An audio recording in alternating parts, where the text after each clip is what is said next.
Dios, estamos tan agradecidos, Padre, por lo que tú nos regalas en esta mañana, Señor. El privilegio de estar en tu casa, de adorarte, Dios, de pertenecer a esta familia tan preciosa que tú has pensado para nosotros, Señor, que es tu iglesia.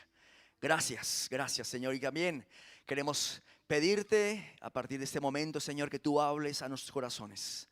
Que lo que tú tengas que decirnos, Señor, en esta mañana, nada en nosotros impida que tu palabra llegue a nuestro corazón, a nuestra alma, Señor. Para que tu palabra nos transforme, Señor. Nos levante si es necesario. Nos dé guía, sabiduría, Señor. Todo aquello que solo tu palabra puede hacer en nuestras vidas. Así que nos sometemos a tu dirección, Espíritu Santo, en el nombre de Jesús. Amén. Tomar asiento, iglesia. Buenos días. Gracias, chicos. Podéis bajar. ¿Tenéis el pasaje ya? Isaías 9. Vamos a leerlo enseguida.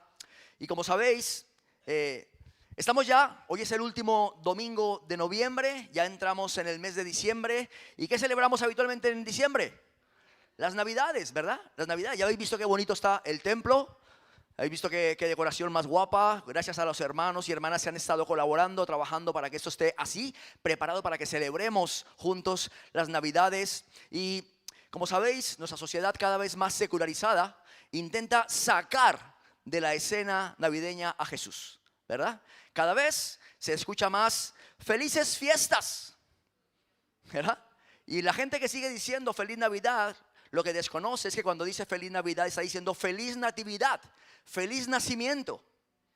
Y el día que sepa que lo que está diciendo es feliz nacimiento, feliz llegada del Salvador, seguramente quiera decir, ¡ay, felices fiestas! ¿Verdad? Cuando pensamos, espero que eso no nos pase a nosotros, pero muchas veces cuando van llegando las Navidades, lo primero que viene a nuestra mente es ¿qué luces vamos a poner en casa? ¿Qué decoración tenemos?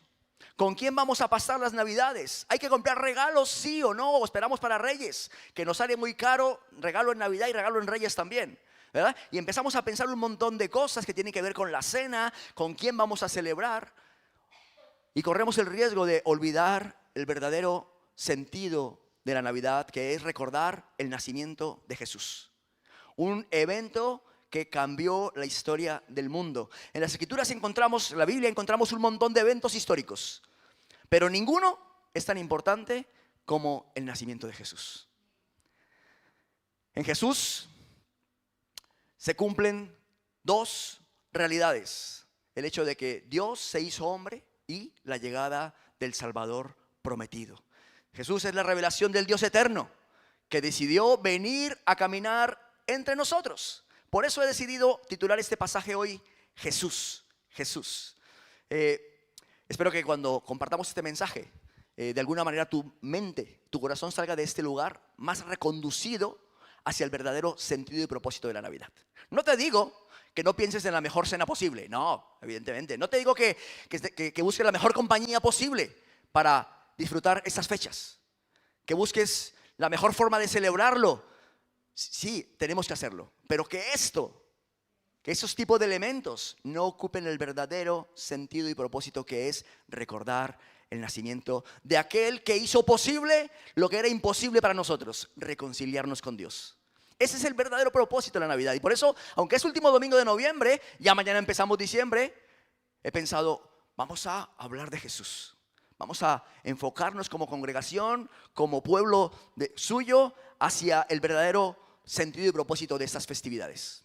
Ya sabéis que muchos piensan que Jesús no nació en esa época invernal, que seguramente nació en otra época del año. Algunos consideran que quizás en primavera, otros consideran que quizás en otoño. Da igual, es un buen momento para hablar y celebrar a Jesús. Es un buen momento para eso, y que nosotros, sobre todo nosotros que creemos en Él, que le conocemos, no perdamos el enfoque durante este tiempo. Vamos a leer el pasaje de Isaías 9. Dice así la palabra del Señor: mas no habrá siempre oscuridad para el que está ahora en angustia, tal y como la aflicción que le vino en el tiempo que livianamente tocaron la primera vez a la tierra de Zabulón y a la tierra de Neftalí. Pues el fin llenará de gloria el camino del mar de aquel lado del Jordán, en Galilea de los gentiles. El pueblo que andaba en tinieblas vio gran luz. Los que moraban en tierra de sombra de muerte, luz resplandeció sobre ellos. Multiplicaste la gente y aumentaste la alegría. Se alegrarán delante de ti como se alegran en la siega, como se gozan cuando reparten despojos, porque tú quebraste su pesado yugo y la vara de su hombro y el cetro de su opresor, como en el día de Madián. Porque todo calzado que lleva el guerrero en el tumulto de la batalla y todo manto revolcado en sangre serán quemados, pasto del fuego. Porque un niño nos es nacido, hijo nos es dado, y el principado sobre su hombro, y se llamará su nombre admirable, consejero, Dios fuerte, Padre eterno, príncipe de paz. Lo dilatado de su imperio y la paz no tendrán límite sobre el trono de David y sobre su reino, disponiéndolo y confirmándolo en juicio y en justicia desde ahora y para siempre. El celo de Jehová de los ejércitos hará esto. Amén. Amén. Hasta aquí la lectura. Ya oramos, ¿verdad? Por la palabra. Sí, ¿no? Muy bien, ya oramos. Muy bien. Isaías, este capítulo de Isaías 9 es una de las profecías mesiánicas más preciosas que contiene el Antiguo Testamento. Es un pasaje que, como hemos leído, empieza hablando de oscuridad y termina hablando de un reino eterno lleno de paz. Nosotros, que conocemos toda la historia, cuando leemos este pasaje y especialmente cuando llegamos al versículo 6, nuestra mente nos traslada a ese nacimiento de ese niño, porque un niño nos es nacido. Nos traslada nuestra mente a esa primer Navidad, a ese primer pesebre, a Belén. Y el mensaje de todo este capítulo que hemos leído, el mensaje central de este texto es que Dios responde a la oscuridad del hombre enviando a un niño, a Jesús. Porque el Señor no hace las cosas como nosotros nos imaginamos. Dios siempre nos sorprende y también lo hizo enviándonos a un niño como Salvador. Y esta es la situación que está viviendo el pueblo de Israel, tiempo de oscuridad. Y hoy veremos 5 verdades que nos enseñan cómo Jesús transforma nuestra noche más oscura en un día de plena luz, en un día eterno lleno de gloria. Vamos a ver los primeros versículos, así que como os he dicho, son solo 5 puntos, te animo a que estés muy atento, 5 puntos, ¿vale? Vamos a ir muy rápido por ellos y luego iremos a la Santa Cena, a tomar en esta mañana juntos el pan y el vino. Y dice así el versículo 1, una vez más, vamos a leerlos para dar sentido al primer punto. Dice, no habrá siempre oscuridad para la que está ahora en angustia. Voy a saltar directamente al versículo 2, dice, el pueblo que andaba en tinieblas vio gran luz. Los que moraban en tierra de sombra de muerte, luz resplandeció sobre ellos. He titulado este punto de la oscuridad a la luz. Como decíamos, Isaías empieza hablando de un tiempo de oscuridad. Y si lees el capítulo 8 de Isaías, vas a ver qué tipo de oscuridad estaba viviendo el pueblo de Israel. Galilea, que es específicamente la región de Israel a la que hace referencia este pasaje, era conocida como tierra de los gentiles. ¿Y por qué? ¿Por qué se le conocía de esta manera? ¿Por qué? Porque había ahí una mezcla cultural y religiosa que habían distorsionado totalmente el plan de Dios para con su pueblo. Dice que las tribus de Zabulón y de Neftalí, que las hemos mencionado, estaban ubicadas en el norte de Israel y era la región conocida como Galilea, Galilea de los gentiles. Y en el libro de Jueces, en el capítulo 1, nos dice que estas dos regiones, Zabulón y Neftalí, no arrojaron a los moradores de esa tierra que eran cananeos. Y como sabéis, gracias Carmela, no me he dado cuenta, ya me había pasado el primer punto. Muy bien. Como os decía, la Biblia declara que esas dos tribus, la de Zabulón y Neftalí, no arrojaron a los moradores de esa tierra que eran cananeos, lo cual habían recibido por directriz directamente del Señor de que tenían que echar a esos moradores de esa tierra porque eran culturas paganas. Estos, especialmente los cananeos, eran una cultura perversa.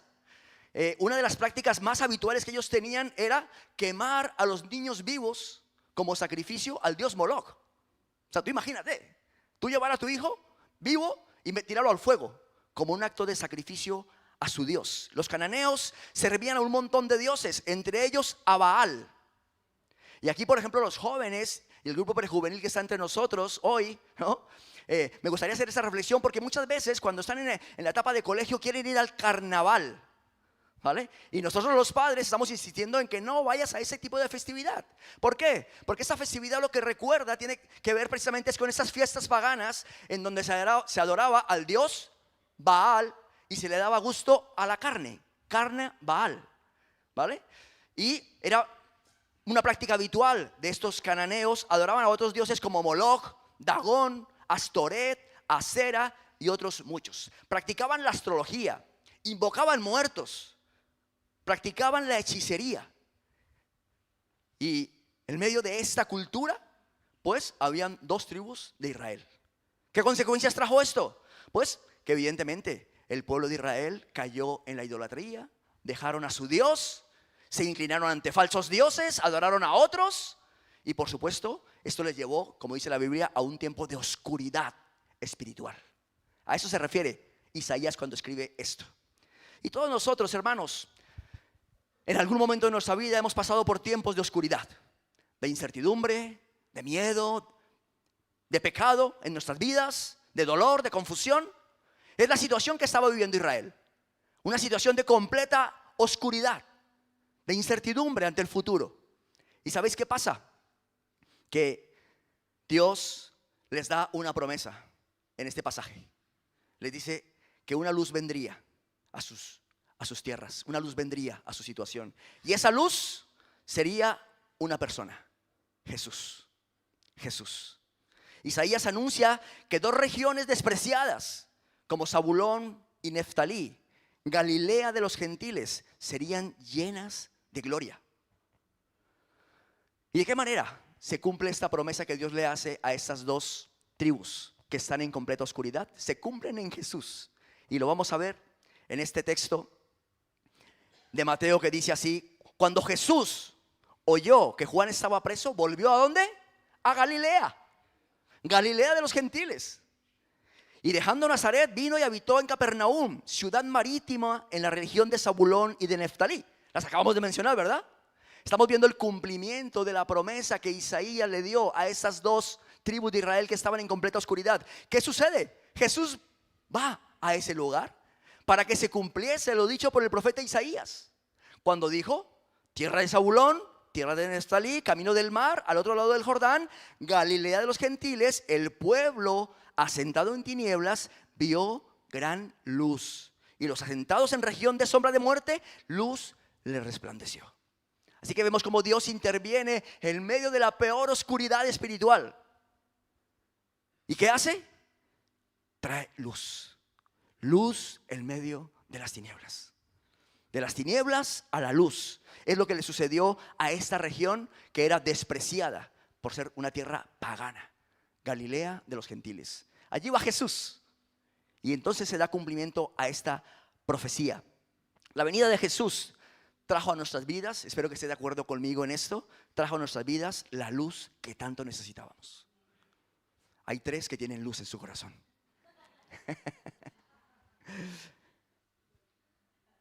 Y tengo que decirte que si aún no has entregado completamente tu corazón a Jesús, hoy es el día. Hoy es el día de que la luz de Cristo resplandezca allí en tu corazón. La oscuridad no es el destino final. Si Jesús entra en tu vida, Él iluminará cualquier oscuridad con esperanza. Esa es la promesa que el Señor nos hace. ¿Qué es lo que celebramos nosotros en Navidad? Que estábamos en tinieblas y ahora estamos en luz. Por lo tanto, si estás pensando en los lagostinos, en las arepitas venezolanas, ¿no? Si estás pensando en la causa peruana, en, no sé, cualquier tipo de comida con la que tú disfrutes, celebres esas fechas, está muy bien, hazlo.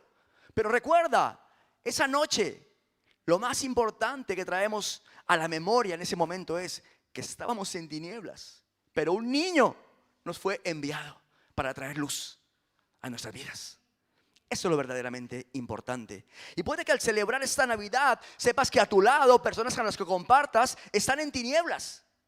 Están en tinieblas. Idea la forma de que Jesús se haga presente. Por ejemplo, por darte un ejemplo práctico, si compartes con familiares, amigos, no creyentes, personas apartadas del Señor, sé valiente. Sé valiente. Y antes de empezar a tomar los alimentos, antes de empezar a disfrutar de todo lo demás, haz que haya un stop y di, quiero que hagamos una oración. Familia, amigos, quiero que hagamos una oración. Y hace una oración no solamente por dar gracias por los alimentos, por la provisión que Dios nos ha dado, por el tiempo que estamos disfrutando con familia. Sí, menciona el verdadero sentido y propósito de la Navidad. Haz que Jesús se haga presente en ese lugar.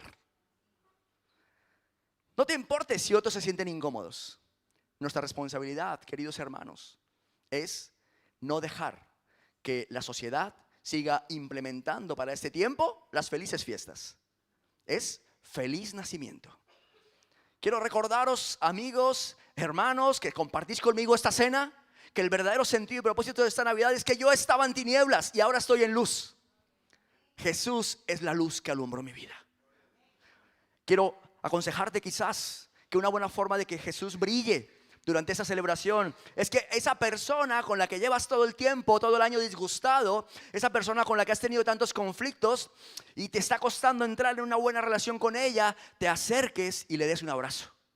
A tu vecino que te deja siempre las pisadas del perro en la puerta de tu casa. Dale un abrazo. Yo recuerdo hace unos años vivíamos en otro sector donde vivimos actualmente, y enfrente de nuestro vivía una familia y era una gente bastante difícil de trato. Y una Navidad le dije a mi esposa, ¿qué hacemos para de alguna manera tener contacto con estos vecinos nuestros? Y entonces se nos ocurrió hacer unos bizcochos. Hicimos unos bizcochos y le llevamos a los vecinos, ¿no? A los vecinos que teníamos y los de enfrente, que eran con los que más difícil se nos daba la relación. Y llegamos allí. Timbramos, la señora salió extrañada porque qué raro este aquí. Os hemos hecho un bizcocho, feliz Navidad. ¡Wow! Tengo que deciros que aquella situación cambió radicalmente el trato hacia nosotros. Haz regalos. Es una buena forma de dar un regalo que las personas vean que tú estás celebrando estas fechas tan especiales y di, yo he recibido el mejor regalo, quiero compartirlo contigo. El regalo que yo recibí se llama Jesús. Yo ahora que quiero este regalo de amor. Comparte alegrías y no tristezas. Muchas veces desafortunadamente los encuentros con la familia son para contarnos tristezas. Lo mal que nos ha ido, lo difícil que ha sido el año, la situación que estamos viviendo, la economía no va bien. Hermanos, todos pasamos por tiempos de aflicción, unos peores, otros menos fuertes, ¿verdad?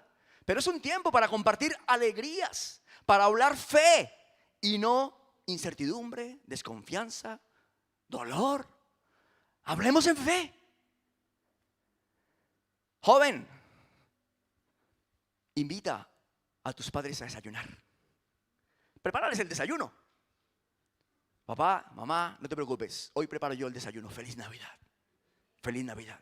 Esposo, invita a tu esposo a una cena romántica. Yo no sé, podría darte más ideas de cómo hacer posible que esta Navidad verdaderamente Cristo brille allí donde quiera que estés. Vamos a leer este versículo 3 para el segundo punto. Dice, multiplicaste la gente, aumentaste la alegría. Se alegrarán de ti como se alegran en la siega, como se gozan cuando se reparten los despojos. He titulado este punto de la tristeza al gozo. Isaías dice, multiplicaste la gente, aumentaste la alegría. Isaías compara este gran gozo con la alegría que experimenta el agricultor cuando recoge la cosecha. O cuando las personas que van a la batalla consiguen una victoria y luego se reparten todos los despojos de la victoria. Es un gran gozo, es una gran alegría. Y durante estas Navidades os quiero dejar un reto, hermanos y hermanas, ya que mañana empieza diciembre. Hagamos posible en nuestra vida aquello que cantamos. Has cambiado mi lamento en danza. Tengo una voz fatal, ¿verdad? Pero quizás eso te ayude a recordarlo. Me ceñiste todo de alegría. ¿Por qué no? Que esta Navidad sea esto una realidad para nosotros. Porque es lo que Cristo ha venido a hacer en nuestra vida. Cambió nuestra tristeza en gozo. Si has perdido el gozo, no te centres en cambiar aquello que tú consideras que te robó el gozo. No te centres en cambiarlo, ni en que suceda algo para que esa situación mejore. Te quiero dejar un consejo. Busca un reencuentro con Jesús. Busca un reencuentro con Jesús. Deja esa situación ahí aparcada y busca un reencuentro, o quizás tu primer encuentro con Jesús. ¿Por qué? Porque el gozo, la alegría es un fruto de su presencia en nosotros. Por lo tanto, si hay algo que te está robando el gozo, te está robando la alegría y tú quieres que eso cambie y piensas que tienen que suceder cosas, o que venga X persona, o que llegue más dinero, o que X deje de estar enfermo, no lo sé. Quizás tú no vas a poder cambiar ninguna de esas situaciones. Hay una cosa que sí puedes hacer.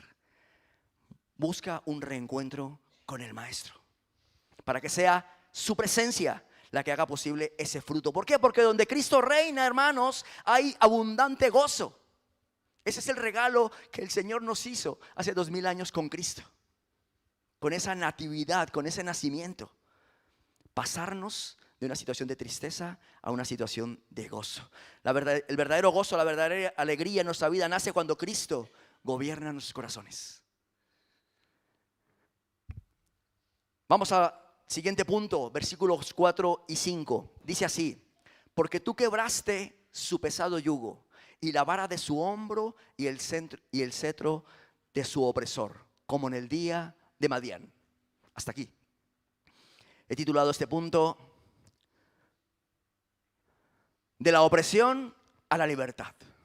Como veis, me he buscado una imagen que es un Jesús ofreciéndote este tipo de recursos. ¿Qué quieres? ¿Estar en oscuridad o estar en luz? ¿Qué quieres? ¿Estar triste o estar gozoso? ¿Qué quieres? ¿Estar bajo opresión o estar en libertad? Isaías usa un ejemplo que encontramos en el libro de Jueces, en el capítulo 7, que tiene que ver con la vida de Gedeón. Conocemos la historia. Como sabéis, Israel estaba bajo la opresión de los madianitas. Dice la historia que los madianitas esperaban que llegase la cosecha, invadían Israel, se llevaban todo y lo dejaban otra vez en una situación de pobreza y de opresión. Es lo que hace Isaías aquí para dejarnos a nosotros una promesa espiritual. La victoria de ese niño que nació en ese pesebre, 33 años después de su nacimiento, alcanzaría una victoria para cada uno de nosotros. ¿Y en qué consiste esa victoria? Pues vamos a ver ese versículo que acabamos de leer, y dice así: porque tú quebraste su pesado yugo. Conocemos la historia de Gedeón, y si no te aconsejo que la leas, de qué manera Dios les liberó poderosamente, sorprendentemente. Pero para nosotros esto tiene que ver con una promesa espiritual que se cumple en Jesús. Dice que Él quiebra el pesado yugo, y todos sabemos que Jesús no vino aquí a destruir reinos terrenales. Él vino a solucionar el problema que nos separaba de Dios. ¿Cuál es? ¿Cómo se llama? Pecado. Cristo rompe el yugo del pecado para que ya no estemos en esclavitud. Dice además: porque tú quebraste la vara de su hombro. Cuando alguien está sometido o condenado al castigo bajo la vara, vive ¿cómo? En constante miedo. Vive temeroso del castigo. La promesa para nosotros es que Cristo rompe el yugo del miedo. El amor echa fuera el temor, dice la Biblia. Y dice más: porque tú quebraste el cetro de su opresor. ¿Alguien que tiene un cetro? Es alguien que tiene algún tipo de autoridad sobre tu vida, ¿vale? A causa del pecado, nosotros le otorgamos autoridad al enemigo de nuestras almas. Pero dice la Biblia que Cristo rompe el pecado, rompe el yugo del enemigo. El enemigo de nuestras almas sería derrotado 33 años después de ese nacimiento, como así sucedió en la cruz del Calvario. Por ese motivo, esa victoria que Jesús obtuvo, nos puede hacer este ofrecimiento. Palabras de Jesús dicen así: venid a mí todos los que estáis trabajados y cargados, y os haré descansar.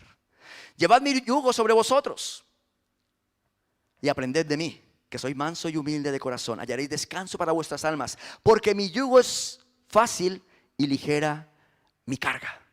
Cristo no solamente nos aligera la carga, sino que nos hace libres. Y libertad Ese sí que sería un buen regalo de Navidad para cualquiera que está sin Jesús, ¿verdad? Imaginémonos que, por ejemplo, en las actividades que hemos propuesto para esta parte final del año, invitemos a niños a este lugar que no conocen a Cristo con sus familiares. Que las personas a quienes vamos a llevar felicitaciones y invitación también el día que vayamos a apoyar a nuestro coro aquí en el centro comercial, obtengan ese regalo que Cristo les ofrece: libertad, libertad. Ese sí que sería un gran regalo que podríamos darles a las personas que están en nuestro entorno. Aquello que oprime a las personas, hermanos y hermanas, no es más fuerte que el poder de nuestro Señor. Tenemos que convencernos de ello. Si no estamos convencidos de ello, entonces nos condicionamos a la hora de evangelizar. Pero si creemos que lo que oprime a las personas, la opresión del enemigo, el temor, la esclavitud del pecado, no es más fuerte que la obra de nuestro Señor, entonces nos sentiremos seguros de verdaderamente decir: esto es Navidad. Jesús te puede hacer libre del temor, de la esclavitud del pecado. Te puede hacer libre de la opresión del enemigo. Recibe esa libertad. Qué gran regalo podemos hacer este año. Esta Navidad, si tú quizás no estás disfrutando de esa libertad, acepta el ofrecimiento que Jesús te hace. Te dice: venid a mí. Si estás cargada, cansado, yo te daré descanso. Hallarás descanso para tu alma. ¿Por qué? Porque su yugo es frágil y su carga es muy ligera para nosotros. Así que qué gran ofrecimiento, y qué bueno que tengamos esto en nuestra mente cuando celebremos la Navidad, hermanos. Que Él nos ha hecho libres, que Él nos sacó de la luz, nos sacó de las tinieblas a su luz admirable, y que Él quita el temor de nuestros corazones. Vamos a ir al siguiente punto. Versículo 6 dice: porque un niño nos es nacido, hijo nos es dado, y el principado sobre su hombro, y se llamará su nombre admirable, consejero, Dios fuerte, Padre eterno, príncipe de paz. Cada título que se le concede aquí a este niño que leemos en este versículo nos revela un aspecto de su obra y de su naturaleza. Así que los vamos a ver muy rápidamente. Y he querido titular este punto: el rey prometido es. ¿Cómo es el rey que nos prometió el Señor? Hasta aquí hemos hablado de su obra en nosotros, cómo nos saca de la oscuridad, de las tristezas, de la opresión. Ahora vamos a hablar de cómo es Él. El rey prometido es, dice la palabra, admirable. Algo que es admirable es algo maravilloso, algo sobrenatural, algo extraordinario. Así es nuestro Señor. ¿Es así Jesús para ti? Su nacimiento, su vida, su muerte y resurrección siguen asombrando a las personas, aunque ahora queramos decir felices fiestas. Pero lo cierto es que toda su obra, su venida a este mundo, su ministerio, su muerte, su resurrección, sigue siendo algo asombroso, admirable. Ese es el Jesús que nosotros celebramos. Dice además consejero. Cristo no solo tiene sabiduría, hermanos. Cristo es la sabiduría de Dios misma. No es que Él tenga un conocimiento mucho mayor que el nuestro. Él es la esencia de la sabiduría de nuestro Dios. Así lo declara Pablo cuando escribe así en 1 Corintios. Dice: más para los llamados, judíos o griegos, Cristo, ¿quién es? Poder de Dios y sabiduría de Dios. Por lo tanto, su sabiduría, su palabra nos consuela, nos corrige sin error, nos da guía, no falla, no nos confunde, no se equivoca. Él es la sabiduría que nuestra vida necesita. Seguimos. Dios fuerte. Dios fuerte, este título que se le da aquí a este niño, que recordaremos durante este mes. Dios fuerte. Lo que pretende hacer la palabra es quitar cualquier sombra de duda de la deidad de Cristo. Él es Dios. Se hizo hombre, pero nunca dejó de ser Dios. Gran misterio. 100% Dios, 100% hombre. ¿Vale? Y no solo un hombre, es Dios todopoderoso, capaz de salvar, de sostener, de vencer.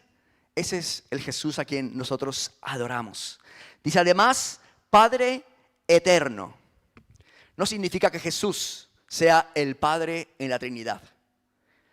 Significa, sí que es eterno, porque es Dios, pero que ejerce como Padre amoroso para con su pueblo. Padre eterno. Y ese cuidado que nos ofrece, ese cuidado paternal no cambia, no se agota porque es para siempre, es eterno. Príncipe de paz. Al igual que decíamos que Jesús no es que tenga sabiduría, sino que es la esencia de la sabiduría. Jesús no solamente es que traiga paz, es que Él es la paz. Por eso cuando Jesús viene a morar en nosotros, tú no tienes ahora, por supuesto que encontramos recursos en la palabra, consejos, pero de repente Dios hace posible la paz en tu interior, porque Él es la paz. Así lo declara también Pablo en su carta a los Efesios. Dice, pero ahora en Cristo Jesús, vosotros que en otro tiempo estabais lejos, habéis sido hechos cercanos por la sangre de Cristo, porque Él es nuestra paz.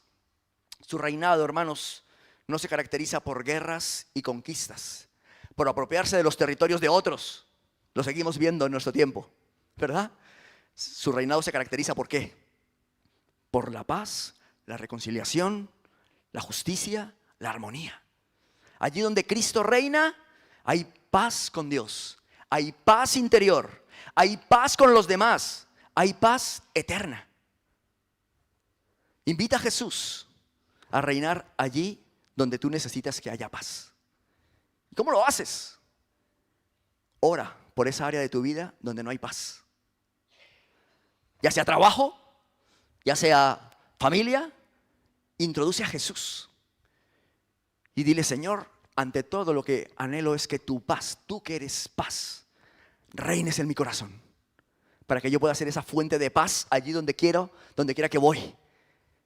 Y entonces poder ver cómo tu paz alcanza también a otras personas, otros entornos donde nos movemos habitualmente. Recuerdo, os va a parecer esto un ejemplo quizás salido del tema, pero hace muchos años en un sitio en el que trabajé, había muchísima tensión, todos los días había mucha tensión con los compañeros, ¿no? Y yo mismo experimentaba mucha tensión en mi área de trabajo. ¿Por qué? Porque yo trabajaba con una serie de máquinas, no sé, a lo mejor tenía que manipular 7 o 8 máquinas a diario y todos los días daban problema. Cuando no era una, era la otra. Yo llegaba por la mañana a encender máquinas y empezaban a pitar, bip, bip, bip, bip, daba problema una. Cuando esa no daba problema, me daba problema la otra. Y yo vivía de los nervios todos los días. Sin paz. Sin paz. Yo llegaba y ya entraba tembloroso a la empresa. Y decía, a ver qué va a empezar a darme el problema hoy. Y orando al Señor por eso, el Señor puso en mi corazón que mientras yo hacía mi tarea, estuviese en oración. Era una tarea que podía hacer yo solo. Así que me propuse entrar a ese lugar donde trabajaba y yo entraba orando. Y cada que encendía una máquina, Señor, yo bendigo esta máquina. Señor, gracias por este recurso para mi trabajo. ¿Sabéis qué pasó? ¿Podéis creer que empezaron las máquinas a funcionar correctamente? Que de repente empezó todo a fluir en mi trabajo. Aquello me estaba robando la paz. Y esa misma tensión yo la trasladaba a mis compañeros, a mis compañeras. De repente, una de ellas, mi responsable, ella empezó a percibir que algo había cambiado en mí. Y un día bajó a hablar conmigo en mi sitio de trabajo. Quiero hablar contigo, me dice. Y me dice, creo que tú tienes consejos que me puedes dar. Digo, ¿y yo por qué? ¿Y yo por qué? Y me dice, porque tú tienes paz. Y entonces empezó a contarme toda su situación de su matrimonio, un caos tremendo, ¿no? Y tuvimos oportunidad de tratar aquella situación con mi esposa, ayudarles. Simplemente porque llevé a Jesús, la paz, a mi sitio de trabajo. Y de la forma que yo menos me imaginé, que era orar por las máquinas para que no me generaran estrés y agobio, aquello se tradujo en paz que otras personas estaban viendo. Jesús es la paz. Y allí donde Él reina, hermanos y hermanas, hay paz con las personas. Hay paz en tu interior. Así que la invitación, invita a Jesús a reinar allí donde quiera que tú necesitas que haya paz. Llegamos al versículo 7. Dice, lo dilatado de su imperio y la paz no tendrán límite sobre el trono de David y su reino, disponiéndolo y confirmándolo en juicio, en justicia desde ahora y para siempre. A ver qué os parece esta frase. La grandeza de un reino depende de la grandeza del rey. Tiene sentido, ¿verdad? Y el rey del que estamos hablando no es cualquier rey. ¿Quién es este rey? Es el Rey de Reyes y Señor de señores. Ahora sabes por qué te pedí esta canción, ¿verdad? Rey de reyes y Señor de señores. La grandeza de un rey, la grandeza de un reino depende de su rey. Y el rey prometido a nosotros es el rey perfecto, sabio, admirable, príncipe de paz, Dios eterno, Dios fuerte. Es perfecto. Ese es el rey prometido. Este niño que nacerá en un pesebre será rey de reyes. Ese niño, el nacimiento de ese niño, dio cumplimiento a una promesa que Dios le hizo a David. Cuando David se había propuesto edificar templo para el Señor le dijo, no vas a hacer eso para mí. ¿Os acordáis de la historia, verdad? Pero dentro de ese capítulo de segunda de Samuel, donde Dios por medio del profeta Natán le hace saber a David que no le va a edificar templo, le hace saber que de su reinado se levantará a alguien, a un rey, que su reino no tendrá límite, que su reino será eterno, que su reino será justo, que su reino será para siempre, que su reino será un reino de paz. Y con el nacimiento de este niño, que recordaremos este mes, se dio cumplimiento a esa promesa 1000 años después. ¿Sabes una cosa? El Señor cumple sus promesas, hermanos y hermanas. El Señor cumple sus promesas. Se le prometió a David que de su descendencia vendría el Salvador, y así se cumplió.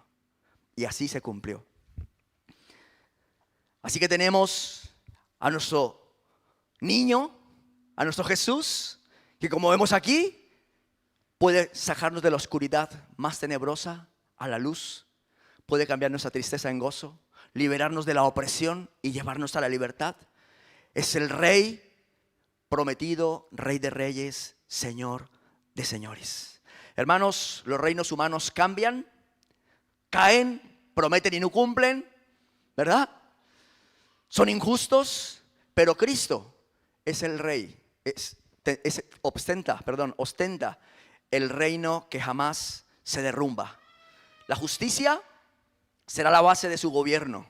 Ningún rey humano ha logrado esto. Y finaliza este pasaje que hemos leído diciendo así: el celo de Jehová de los ejércitos hará esto. Se calcula aproximadamente que pasaron 750 años desde que Isaías declaró esta profecía del nacimiento de Jesús hasta su cumplimiento. Nació Jesús 750 años después. Y todo cuanto se profetizó acerca de su ministerio, de su nacimiento, su muerte y su resurrección, se cumplió. Y aún estamos a la espera del cumplimiento ¿de qué? De su regreso. Algo que nos recordaba Elías durante la alabanza y la adoración. Estamos a la espera de su regreso. Si se cumplió su nacimiento, si se cumplió todo su ministerio, si en el momento en el que tú entregas o abres tu corazón a Cristo, experimentas esa libertad, esa paz, ese Dios eterno, ese gozo, todo se cumple en nuestras vidas, se cumplirá su regreso también, hermanos. Se cumplirá su regreso. Voy a pedir por favor que pasen los músicos y que también que los hermanos y hermanas que nos sirven los símbolos, por favor, que se preparen para la Santa Cena. Enseguida vamos a terminar. Vamos a ponernos en pie, iglesia.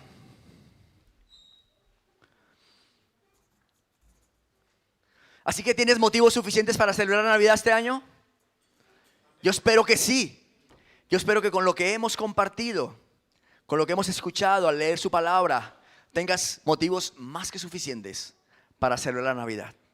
Y que no nos perdamos en los añadidos, que no nos perdamos en la calidad de la cena que podamos compartir, que no nos perdamos quizás en los que no estuvieron o los que sí estuvieron, porque el verdadero propósito de esta celebración, hermano y hermana, es que tú y yo hemos tenido el privilegio de conocer a ese Rey Salvador, a ese Jesús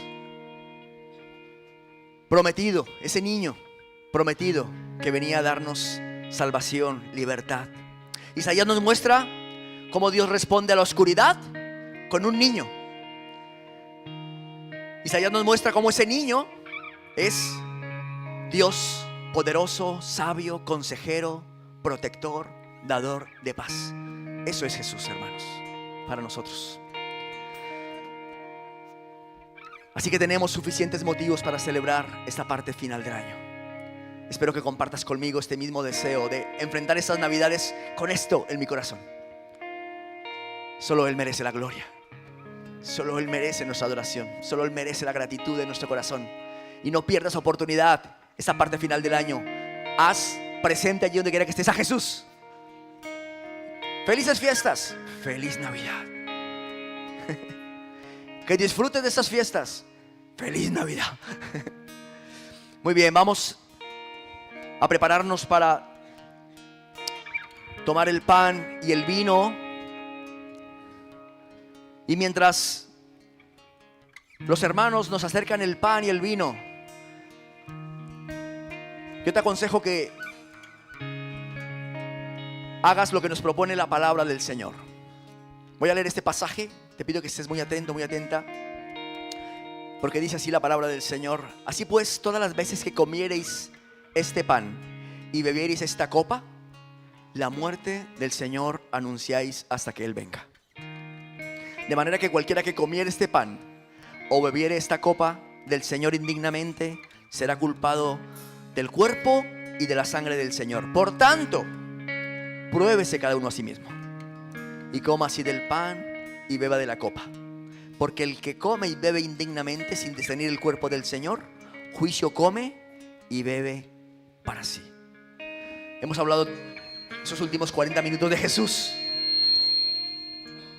Hemos estado hablando todo el tiempo de ese Salvador prometido, de ese Rey eterno, de ese Dios admirable. Y ahora movemos nuestro pensamiento a su sacrificio en esa cruz del Calvario. Pues vamos a recibir estos símbolos, el pan y el vino. Vamos a orar primero y luego recibiremos los símbolos. Y mientras adoramos al Señor, prueba tu corazón, examínalo delante del Señor. Permite que el Espíritu Santo saque a la luz aquellas áreas que están en tinieblas. Permite que el Espíritu Santo te ministre, te dirija en esta mañana. Señor, gracias te damos por tu palabra. Gracias, Señor, por esa preciosa promesa que nos diste de que seríamos sacados de las tinieblas a la luz, de que dejaríamos de estar bajo la opresión del enemigo para ahora experimentar libertad en ti. Gracias por quitarnos el temor de nuestro corazón, Señor. Te damos las gracias por todo lo que has hecho por nosotros. Y en este momento, Señor, trasladamos nuestro pensamiento y nuestro corazón a ese momento en el que entregaste tu vida por nosotros. Y queremos decirte gracias, Jesús. Eres lo más grande y maravilloso, Señor, que nos ha pasado. Y durante este mes de diciembre queremos recordarlo constantemente. Tú eres nuestro Salvador. Tú eres nuestro Rey. Tú eres nuestro Dios. Tú eres nuestro consejero. Tú eres nuestra paz. ¿A quién iremos sino a ti, Jesús? ¿A quién iremos sino a ti? Tú eres el Rey de reyes y Señor de señores, y te adoramos. Recibamos el pan y el vino, y hermanos, y adoremos al Señor.